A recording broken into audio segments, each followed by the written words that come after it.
Yang ketiga, wal wiladatu. Wiladatu ialah orang yang telah melahirkan. Nah, melahirkan di sini baik yang sudah anaknya sudah berwujud manusia ataukah berupa segumpal darah. Misalnya orang yang keguguran di mana anaknya belum berwujud manusia tetapi sudah segumpal darah, maka mereka tetap diwajibkan mandi ketika anak itu keluar. Jadi anak yang keluar itu baik sudah berwujud manusia ataukah masih dalam bentuk segumpal darah atau keguguran, maka mereka juga diwajibkan mandi.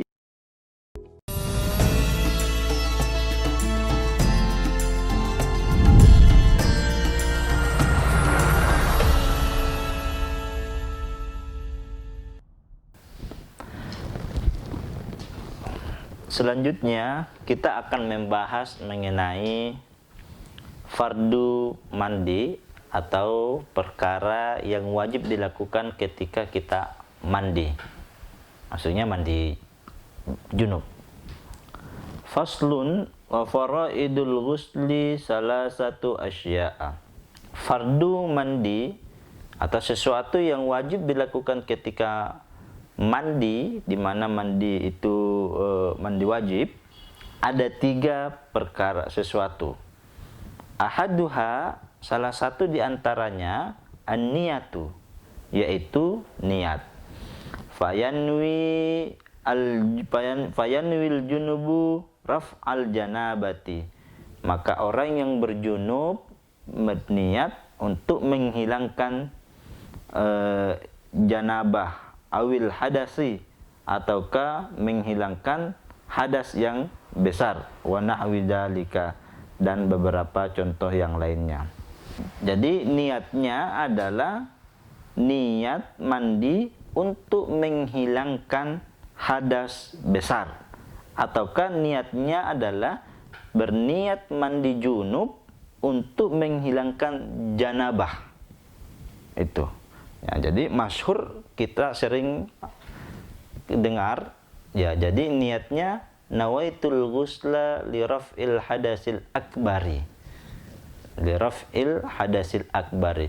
Nah, bagaimana ketika terjadi sesuatu bersamaan bagi orang tersebut, dia ingin mandi haid bersamaan juga dia junub, apakah menyebutkan dua-duanya untuk menghilangkan hadas haid dan hadas junub? Maka cukup salah satunya. Kemudian watakunun niyatu, adanya niat itu makrunatan bi awalil fardi, bersamaan di awal fardu. Jadi niat itu kapan niat disebutkan? Niat disebutkan itu bersamaan di awal-awal fardu. Ini semua juga berlaku bagi hal perkara-perkara yang lainnya. Misalnya wudu. Kapan niat wudu disebutkan? Ketika di awal fardu. Awal fardunya wudu adalah membasuh wajah. Maka pada saat membasuh wajah, disitulah berniat. Misalnya lagi, pada saat sholat.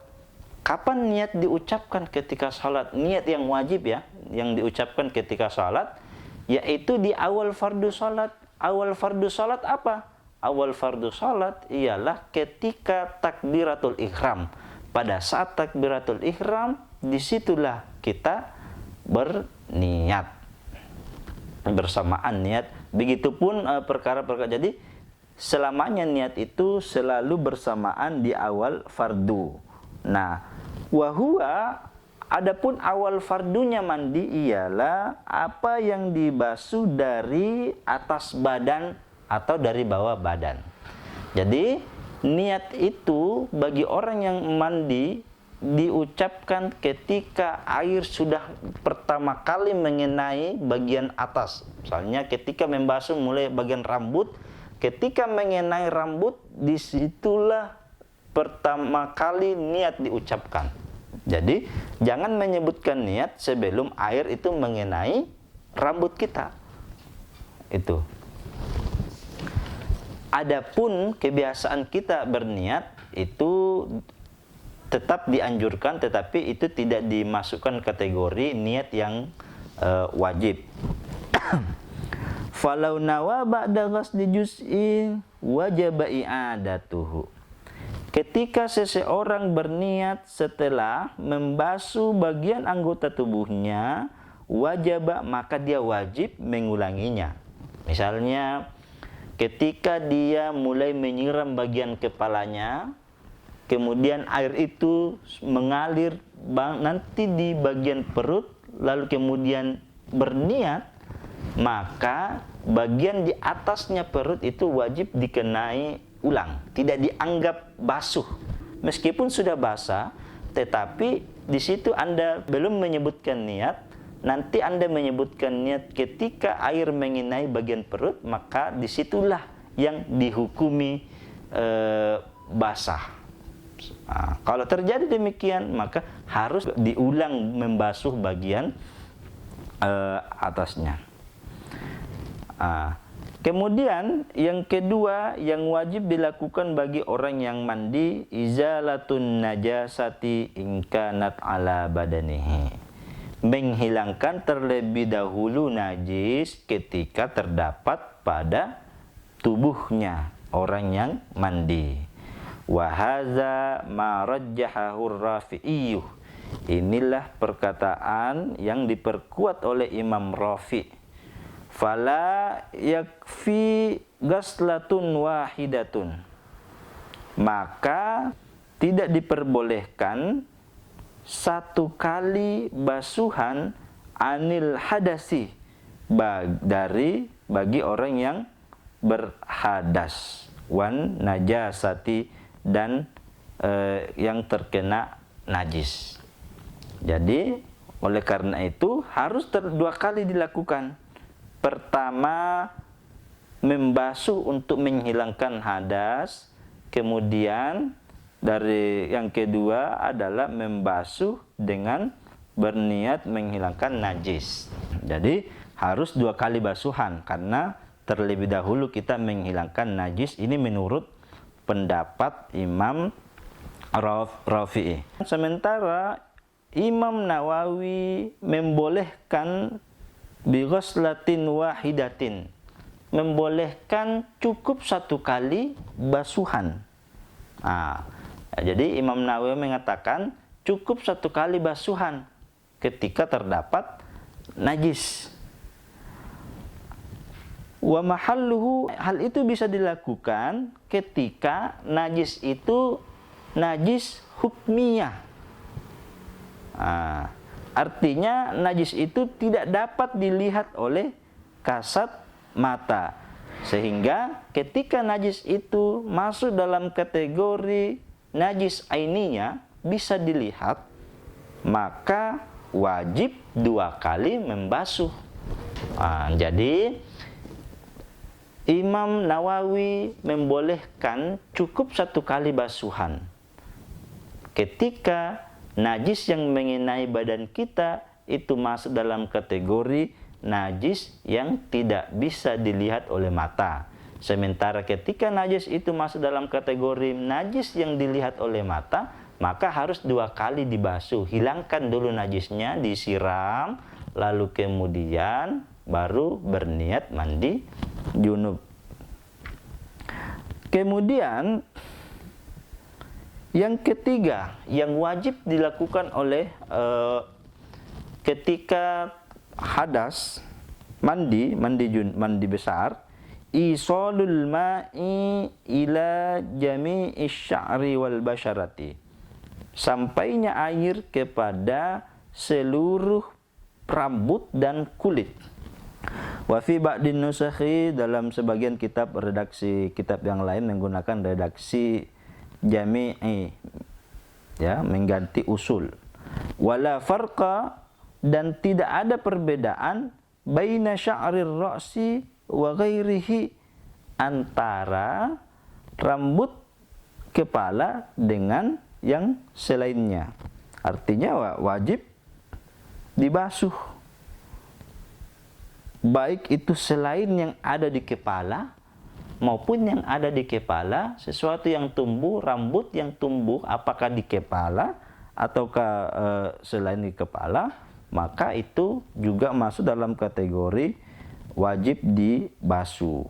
Lalu bagaimana dengan rambut yang tumbuh di bagian mata ataukah rambut yang tumbuh di dalam hidung? Itu tidak masuk dalam kategori yang wajib dibasuh. Kenapa demikian? Karena itu terlindungi, susah dijangkau. Jadi yang wajib dibasuh adalah seluruh anggota tubuh. Pastikan semua anggota tubuh yang ada, apakah rambut dan badan kita, itu semuanya wajib dibasuh. Wala bainal khafifi minhu wal kasifi. Tidak ada perbedaan apakah rambut itu tebal atau tipis, pokoknya wajib dibasuh. Wasyi'ril madfuri, dan rambut yang diikat.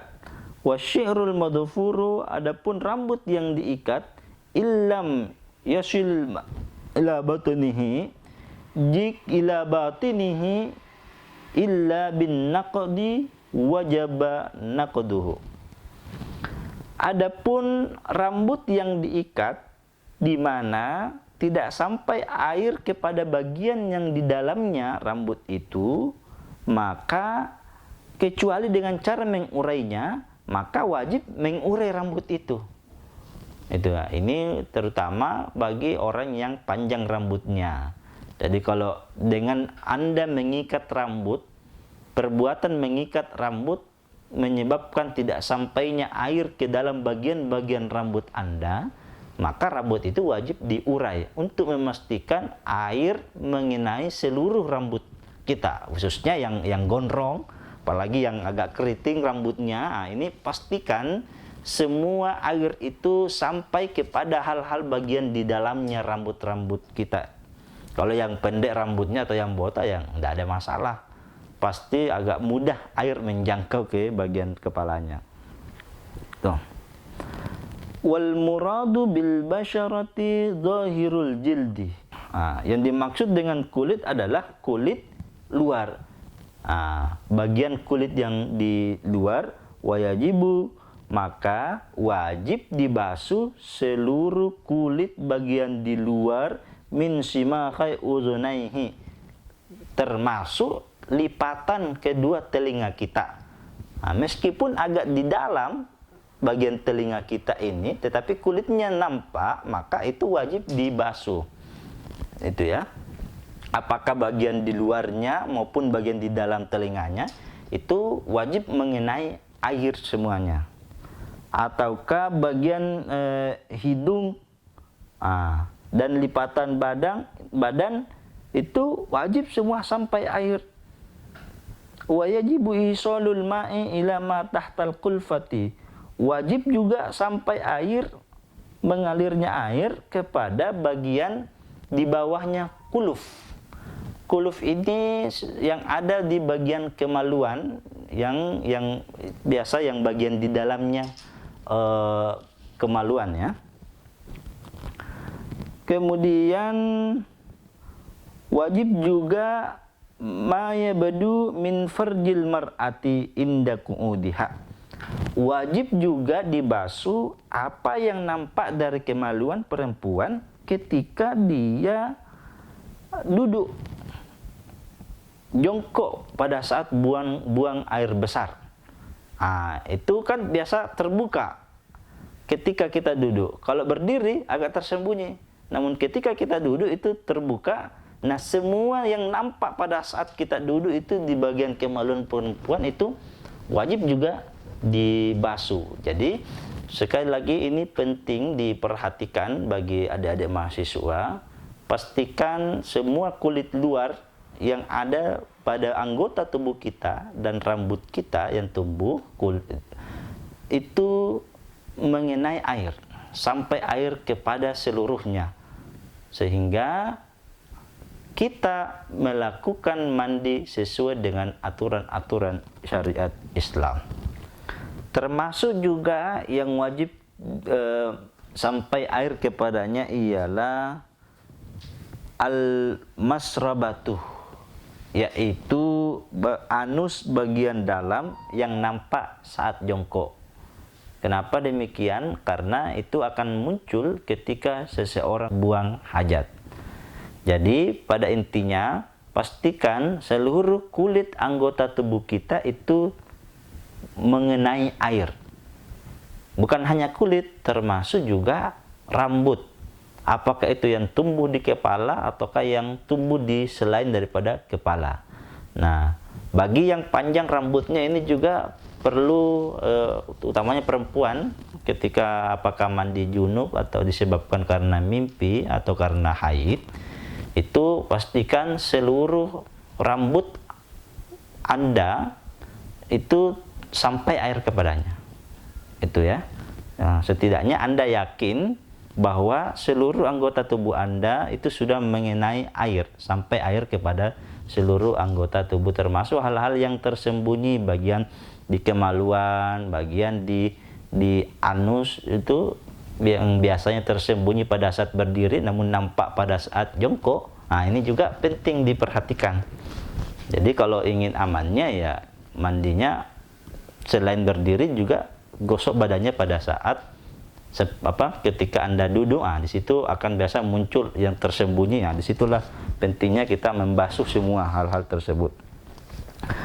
Kemudian wasunanul gusli khamsatu asya'a, sunnah mandi atau dianjurkan sebelum mandi melakukan beberapa hal. Ada 5 perkara yang dianjurkan sebelum mandi.